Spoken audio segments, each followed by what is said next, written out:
Bonjour, bienvenue, willkommen sur ce rail bike qui nous amène au cœur du parc naturel des Hautes-Fagnes à Eiffel. Il y a ici des lacs, des forêts, des villages et des champs comme ceux dans lesquels Noël cultive un certain art de vivre mieux et plus proche de la nature. Allez, on file la rejoindre.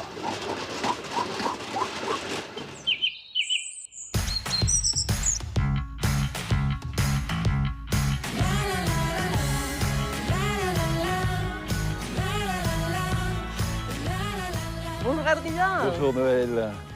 J'ai le plaisir de t'accueillir ici au bord de la balade des gens heureux. Bel endroit pour une rencontre et j'ai l'impression que ça te va bien, la balade des gens heureux, parce que tu en fais partie. Ah, je pense que oui, ça me correspond. Oui, entourée de ma famille, mon mari, mes 2 enfants, dans une région magnifique. Où tu es né, c'est ton berceau ici, c'est ton parc? Oui, je suis née à Thirimont, donc Ouais. au cœur du parc. Et puis voilà, j'y suis restée toute mon enfance, où j'ai eu l'occasion de beaucoup découvrir la région. Et puis j'ai pu faire des stages à l'étranger, 3 mois au Maroc, 3 mois au Sénégal. J'avais l'impression que c'était toujours mieux ailleurs. Ouais. Et finalement, en partant, je me rends compte de la richesse qu'on a ici, de la verdure qu'on a, de la nature, du contact avec les gens, de la culture, des traditions. C'est ce que tu vas nous montrer dans l'émission? Effectivement, donc on va avoir la chance de découvrir ensemble des musiciens qui jouent de la musique du coin, Ouais. d'aller découvrir le grand lac de la Gilette. On va même rencontrer des gens qui ont vu le loup qui est revenu ici dans les Fagnes. On va rencontrer des acteurs du territoire qui élèvent des poules. Et Des puis- gens qui travaillent avec l'énergie éolienne, des éoliennes citoyennes même. Et puis Noël, il y a ton projet personnel, l'épicerie des champs. Oui, un projet plus que personnel d'ailleurs. C'est un projet qu'on a créé en couple avec mon mari. Donc d'abord, on s'est installé comme maraîcher. On produit des légumes, une grande diversité. Et puis on trouvait intéressant de pouvoir les proposer nous-mêmes aux clients, être nous-mêmes physiquement présents dans le magasin, rencontrer les clients. Et alors on a créé l'épicerie des champs, un magasin où on vend nos produits, mais aussi les produits d'une centaine de producteurs de la région. Super idée. Tu fais pas partie des yakas, tu es une femme d'action et ton mari aussi. On va le rencontrer? Allez, je t'emmène.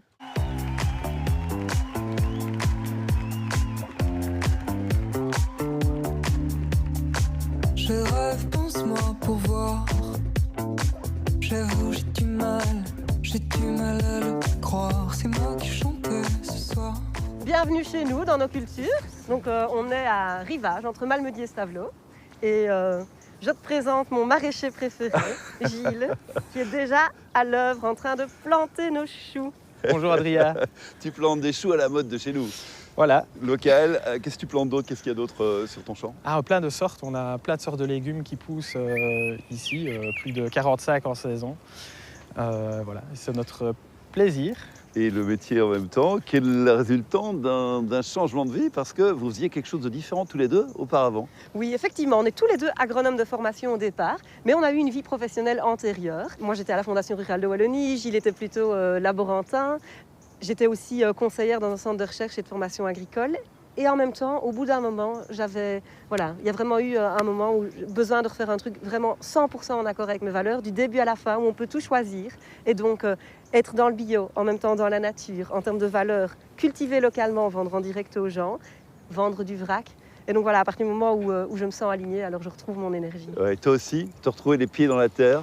Ben oui, ici on est en pleine nature, on a les petits oiseaux qui chantent, on a même des grands oiseaux qui passent. Voilà, c'est vraiment un bonheur pour nous parce qu'on se nourrit de ça aussi. Oui, tu nourris les autres. Et puis Voilà. ce métier te nourrit. Tu es dans le MSV. C'est quoi le MSV? C'est le maraîchage sur sol vivant. Ouais.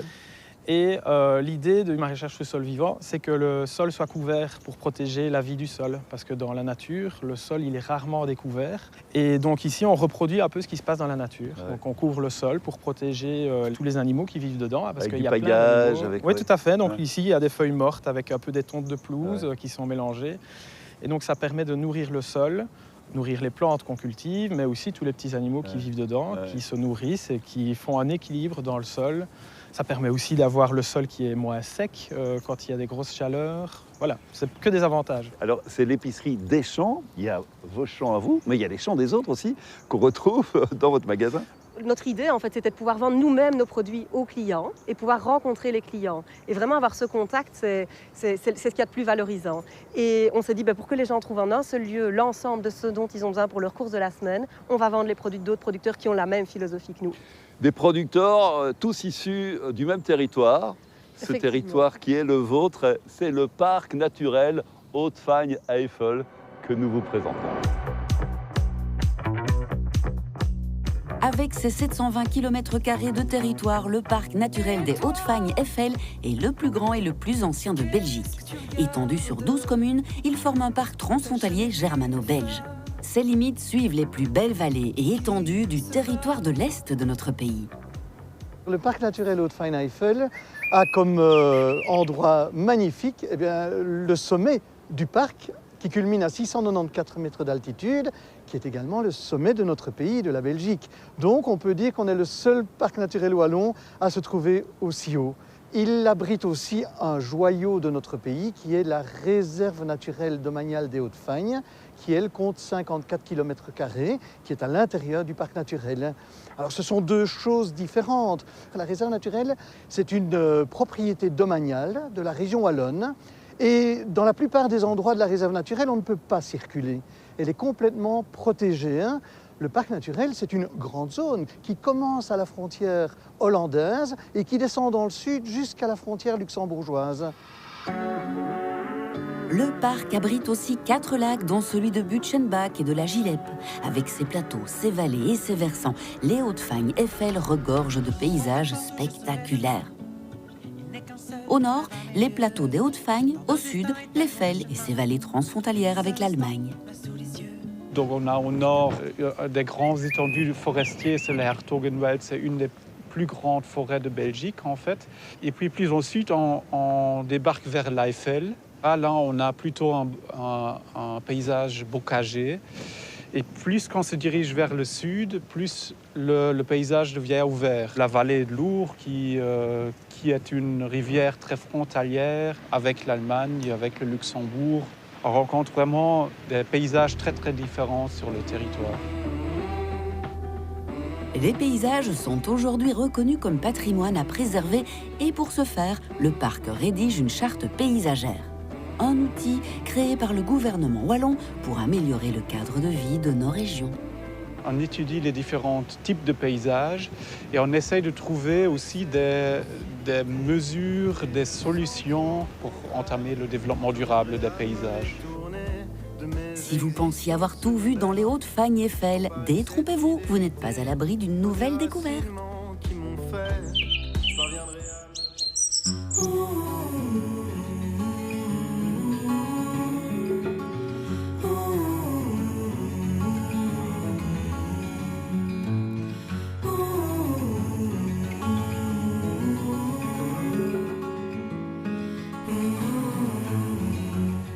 Nous continuons à découvrir ce parc naturel des Hautes-Fagnes-Eifel. Avec toi, Noël, où sommes-nous ? Nous sommes à Maldingen. Ici, on est dans l'ancien abreuvoir qui a été restauré par un groupe de villageois dont Jacob est une des chevilles ouvrières. Bonjour Jacob. Bonjour, soyez les bienvenus à Maldingen. C'est gentil. J'imagine que vos grands-parents, vos arrière-grands-parents, peut-être venaient faire la lessive ici. Oui, même ma belle-mère qui a eu 99 ans, elle est venue ici chercher de l'eau. Par exemple, en 1921, une année très très sèche. Un siècle plus tard, c'est un peu plus humide. Oui. Ne parlons pas de sécheresse. Vos chevaux viennent s'abreuver ici aujourd'hui. Comme dans le temps. Oui, c'est bien de retrouver ces traditions. C'est un projet que tu as suivi quand tu travaillais à la Fondation rurale de Wallonie il y a une quinzaine d'années. Voilà, effectivement. Donc, au départ, j'ai eu la chance de voir le projet naître et donc rencontrer les citoyens qui se sont mobilisés avec la commune, mais aussi la communauté germanophone, aussi la Fondation rurale de Wallonie, comme on l'a dit, le parc, et pour vraiment restaurer ce lieu et en faire un lieu qui abrite la nature. Oui, la source n'est pas loin, il y a le petit caillebotis qui y mène, et c'est un terrain de découverte aussi pour les enfants du village. Oui, c'est un lieu, comme c'était dans le temps, les femmes qui venaient faire le linge ici, c'était convivial, et il faut que la convivialité continue. Eh bien, voilà encore un petit coin caché de ton parc. Il y a plein de choses étonnantes. Et c'est pas fini, on va continuer à se balader. Maintenant, je crois qu'il va être question de poules mouillées. Ah. On va voir. On va y voir. On souhaite bon courage en tout cas à Jacob. Merci, merci. Tchuss, tchuss.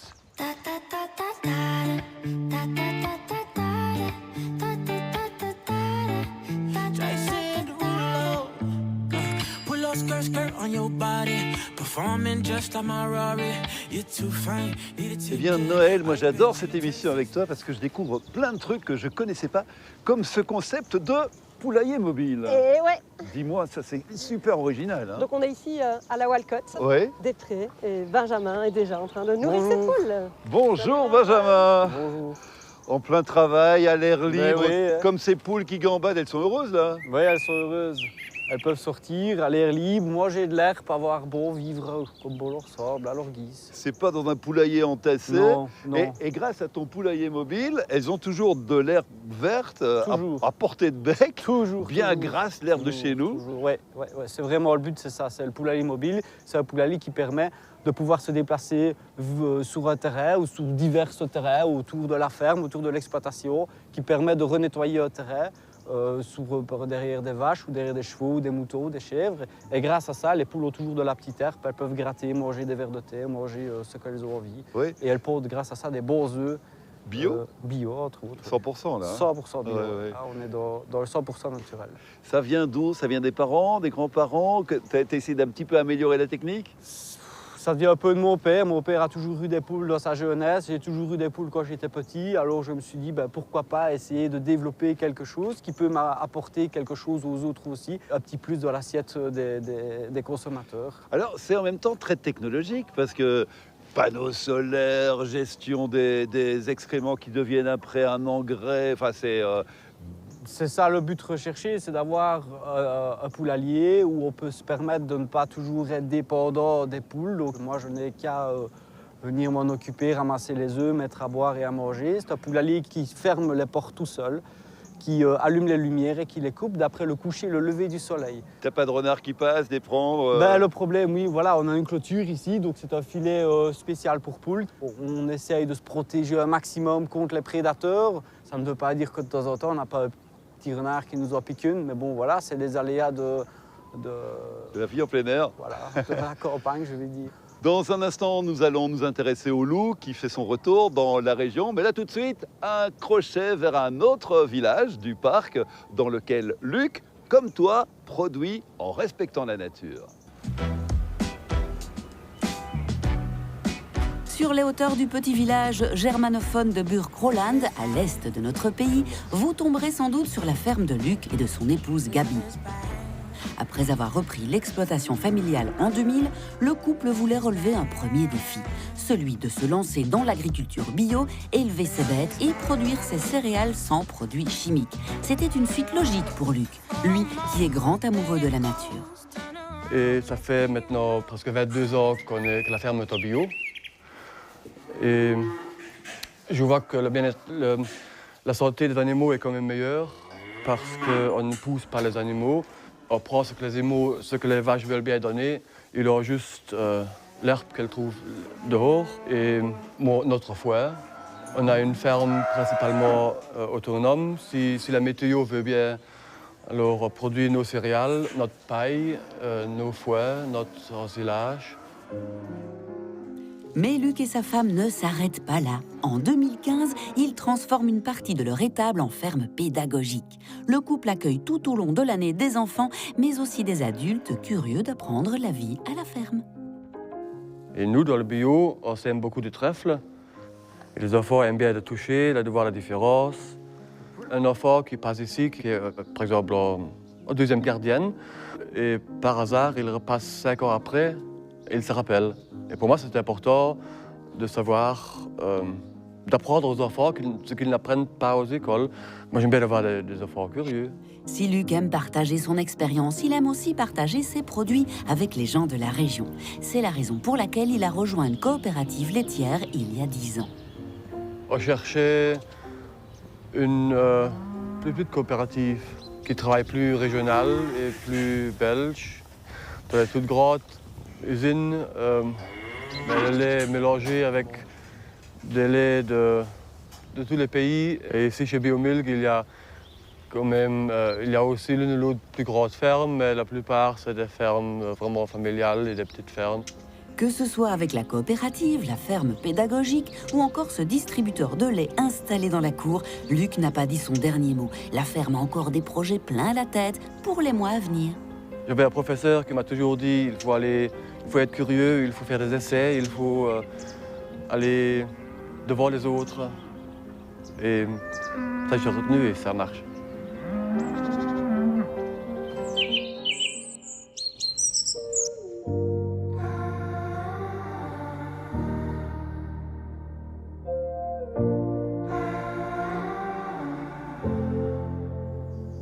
De mon cœur tu tombes. Adrien, savais-tu qu'il y a des loups dans le parc? Des loups de retour et des spécialistes des loups. Oui. Messieurs, bonjour. Si vous avez vu des empreintes? Alors au niveau des empreintes, il y a pas mal d'empreintes. Il y a une empreinte d'un grand chien ici. C'est malheureusement pas une empreinte de loup. Oui. Mais le loup est quand même passé parce qu'il y a encore mieux. Oula. Ici, on a un très bel indice, c'est un excrément. Ça permet, quand vous l'étudiez, de remonter très précisément sur évidemment ce qu'il a mangé, d'où il vient.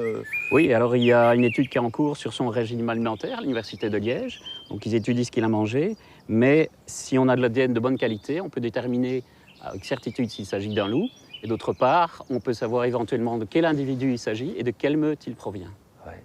Alors le loup n'a pas été réintroduit, il est revenu ici de façon naturelle, Corentin. Tout à fait. Donc le loup a été exterminé pendant des siècles et il a quasiment disparu d'Europe dans les années 50, 60, puis il était protégé. Et de populations relictuelles, en Italie, en Pologne, le loup a vraiment rétabli des populations plus au nord, plus à l'ouest. Et donc en Belgique, on retrouve des loups qui viennent de l'est, de la lignée germano-polonaise, mais aussi des loups qui viennent du sud, de l'arc alpin, la lignée italo-alpine. Ici, dans les Hauts-de-Fagne, c'est deux loups plutôt de l'est qui sont arrivés il y a peu. Alors le loup, soyons francs, n'a pas toujours très bonne réputation. T'as un peu peur du loup? Je ne sais pas, je me pose la question. Que pensez-vous? Y a-t-il un risque? Craindre? Non, pas du tout. Pour l'être humain, le loup est vraiment sans danger. Même vis-à-vis des enfants, on peut se promener dans la forêt, il n'y a aucun risque.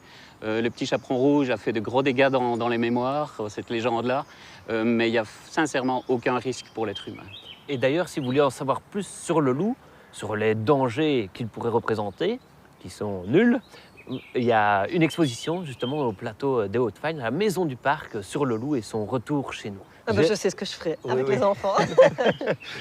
J'ai vu d'ailleurs dans cette expo que le loup mangeait plus de 4 kilos de viande par jour. Il n'a pas volé sa réputation. Une faim de loup, c'est un carnivore. C'est un carnivore, il est au sommet de la chaîne trophique, donc c'est lui qui régule vraiment les grands herbivores. Mais il peut passer plusieurs jours sans manger, parce que c'est un chasseur, il ne réussit pas à tous les coups, comme tous les prédateurs lorsqu'ils chassent, souvent ils ratent. Et donc il peut passer 3-4 jours sans manger, et lorsqu'il a une proie, là, il va vraiment se servir en grosse quantité. Et peut manger plusieurs kilos et revenir pendant plusieurs jours de suite sur la même carcasse. Alors, le retour du loup, ça signifie un certain nombre de défis à relever, entre autres la cohabitation loup-élevage. Oui, tout à fait. Donc, certains loups peuvent attaquer les troupeaux, et donc il faut que les troupeaux soient protégés au mieux. Pour ce faire, la région wallonne met en place des subsides pour que les éleveurs puissent adapter leur clôture. Et le WWF, avec Natagora et Naturpunt, nous avons formé des bénévoles, des gens qui sont parfois fans du loup, à justement venir aider ces éleveurs à placer ces clôtures, ces protections contre le loup. Ce qui permet aussi un dialogue entre l'éleveur qui n'est pas toujours pro-loup et justement ces bénévoles qui sont plutôt fans du loup. Et justement, ça permet un dialogue constructif et on évite une polarisation du débat pour ou contre le loup. Un environnement riche en biodiversité, ça passe par des animaux rares, sauvages comme le loup, et puis par des choses toutes simples qu'on a tous ou presque autour de chez nous. Ce sont les haies, comme par exemple dans les bocages. Si à l'origine, les haies étaient là pour délimiter les parcelles des agriculteurs, avec le temps, elles sont devenues bien plus que cela. Aujourd'hui, elles font partie non seulement du paysage, mais elles font surtout le bonheur des petits animaux et des habitants. Sur un terrain agricole, il y a quand même plutôt peu de vie sauvage, je vais dire. Là, il crée un vrai espace de vie et crée aussi un couloir écologique pour les déplacements des animaux sauvages. À part des haies en champ, il y a bien sûr aussi les haies autour des maisons. On en voit souvent dans le coin de Sourbrot, au Vifat, et donc ça protège bien contre les vents froids en hiver. Et en été, par contre, l'évaporation de l'eau par les plantes, par les haies autour de la maison, ça refroidit un peu, ça crée un climat agréable autour de la maison. Ah oui, c'est sûr qu'avec un vent pareil, ça peut être utile. Les haies sont de véritables barrières naturelles. Le plateau Haut-Fagnard est la région qui enregistre le plus de précipitations en Belgique. En cas de forte pluie, les haies sont très utiles. Elles absorbent l'eau dans le sol et protègent les rivières. Une végétation le long des cours d'eau, mais ça peut aider à épurer, je vais dire, un peu l'eau. Donc les plantes, ils prennent un peu les nitrates et ça évite que les nutriments tombent dans l'eau, quoi, à la limite. Et en plus, là, quand il y a des forts, des crues et tout ça, la végétation, elle ralentit l'eau aussi. Et en plus, elle protège les berges contre l'érosion. Et pour maintenir le plus de haies possible dans le paysage, le parc participe au projet Biodival. Le but, valoriser les bois bocagers du territoire. On a constaté que si on laisse pousser les haies, que si on les taille tous les 10 ans, on peut en produire du bois, quoi. Et ce bois-là, il peut être transformé dans d'autres produits. Soit on l'utilise tel quel, comme par exemple le paillage horticole. Et sinon, il y a moyen de sécher les plaquettes et de les cribler. Alors on a de la plaquette vraiment de qualité, de beau calibrage qui peut être utilisé en chaudière biomasse. Et on a une partie fine, donc les fines sèches, qui peuvent être utilisées comme paillage à la place de la paille, quoi. Des aides vont être mises en place pour encourager les agriculteurs du territoire à entretenir leurs arbustes. En tout cas, une chose est sûre, ici, les haies ne sont pas prêtes de disparaître du paysage.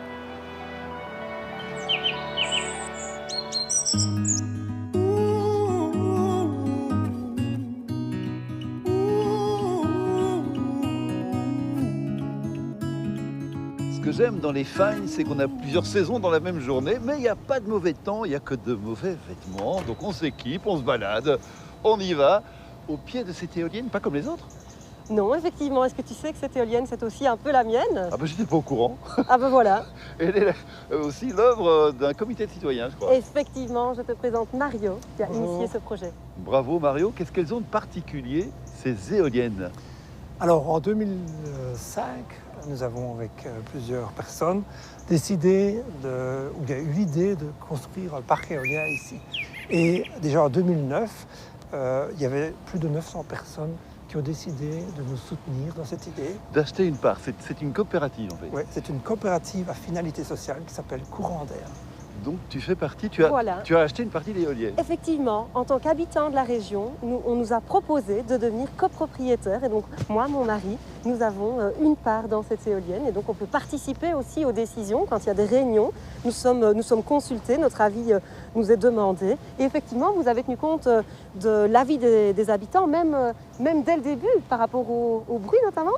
Oui, donc quand on a décidé, quand on a eu le permis, on a commandé les éoliennes et on les a choisies en fonction de leurs caractéristiques. Et un critère très important pour nous, c'était bien entendu le critère de bruit. Oui, c'est sûr. Et nous avons donc choisi l'éolienne qui, sur papier, émettait le moins de bruit possible. Combien d'éoliennes dans ce parc et combien de kilowatts produisent-elles?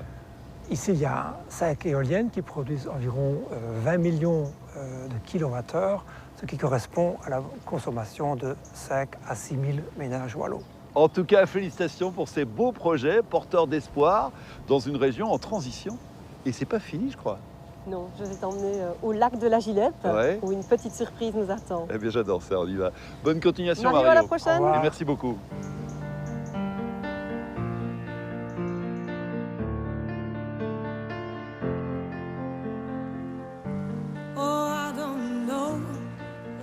Alors Adrien, je ne voulais pas terminer cette émission sans te montrer le lac de la Gilette. Très bonne idée. Magnifique. Ouais. Qui est au cœur de l'Ertogenwald, le plus grand massif forestier du pays carrément. Ouais. Voilà. Et là, on rentre dans ton univers musical. Effectivement, donc ici, je te présente quelques musiciens du groupe Foot the Socket. Merci d'être là. Il y a à la flûte Sylvain, Ouais. à la guitare Paul, Jean-Pierre qui chante et Marinette à l'accordéon. Alors Jean-Pierre, ça sent le fondateur là. Foot the Socket, qu'est-ce que ça veut dire? Alors, fou, ça veut dire hors de en wallon. Hein. Et donc, les sockets, c'est d'abord les souches des arbres. Et c'est aussi les chaussettes. Donc, quand on tricote une chaussette, on s'endort comme une souche. Donc, foot the socket, c'est réveillez-vous, sortez de vos chaussettes, sautez bien, dansez avec nous. C'est la fête, voilà. Alors c'est la fête et c'est aussi une transmission de valeurs, j'imagine. Défendre le wallon, le chanter, le célébrer, c'est pas juste un passe-temps? Non, le wallon, c'est notre territoire, c'est notre terrain, c'est notre vie, je vais dire. C'est la terre des ancêtres, c'est toute la culture qui se dit à travers le wallon, à travers toutes les langues régionales. D'ailleurs, chaque fois, c'est les tripes qui parlent. Ce sont tes racines aussi? Effectivement, et j'adore quand je l'entends parler comme ça du wallon. C'est vrai que s'il n'y avait pas les fêtes traditionnelles, que ce soit le carnaval bien sûr, que ce soit la nuit de mai, que ce soit d'autres événements comme ça, ou les chansons folk, le wallon se perdrait. Moi, je te remercie de cette rencontre musicale et puis de tout ce que tu nous as montré dans cette émission. Franchement, ça donne envie de passer des grandes vacances dans le parc naturel Haute-Fagne, Eifel, c'est génial. Et d'aller faire ses courses à l'épicerie des Champs. Bien sûr, bienvenue et à l'épicerie et pour des vacances. Ok, on termine en musique?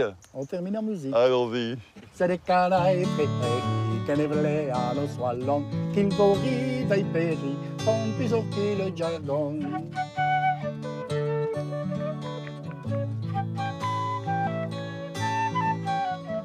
On les chante et les souhait, comme le bachelor écréhou, nos soins longs esticulés, qu'il vit chasse au docteur. Pour tenter de gagner ce panier garni d'une valeur de 150 €, rendez-vous sur www.rtbf.be/vivacité, émission Grandeur Nature.